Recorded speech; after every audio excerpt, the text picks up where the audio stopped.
ლეიბორისტული პარტიის შუახევის რაიონული ორგანიზაციის წარმომადგენელი აჭარის ორგანიზაციის ხელმძღვანელს დავით რობაქიძეს ნაციონალურ მოძრაობასთან ფარულ გარიგებაში ადანაშაულებს. თამარ მიქელაძის თქმით, სიის პირველი ნომერი მის ნაცვლად ნაციონალური მოძრაობის ყოფილი წევრი ემზარ გოგიტიძე გახდა, რაც ლეიბორისტული პარტიის შუახევის რაიონული ორგანიზაციის წევრებისთვის მიუღებელია. ლეიბორისტული პარტიის აჭარის ორგანიზაციის თავმჯდომარემ თანაგუნდელის ბრალდებას უსაფუძვლო და დაგეგმილი პროვოკაცია უწოდა.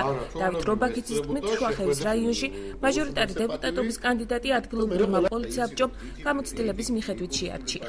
დათო რობაქიძემ შექმნა შინაური კლანი ნაციონალების დავამატებდი ემზარ გოგიტიძე, რომელიც რომ შემოიყვანა და დააკომპლექტა მთლიანი მისი კლანით და ძმა შინაური ყველა არის ასეთი დაკომპლექტებული 10 წლის, რომელიც რომ ჩემი წევრები მართლა მედგრად მედგენ ჭირში და ხინში და ერთად ვიყავით, ის არც ერთი წევრი არ არის მოხვედრილი ჩემ პარტიის რიგებში.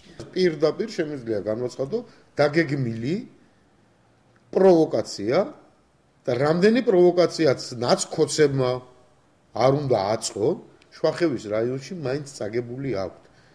ეცადონ რამდენიც უნდა, იმას კი ვერ ხვდებიან, რომ ამით ჩვენ პირიქით პიარს გვიკეთებთ.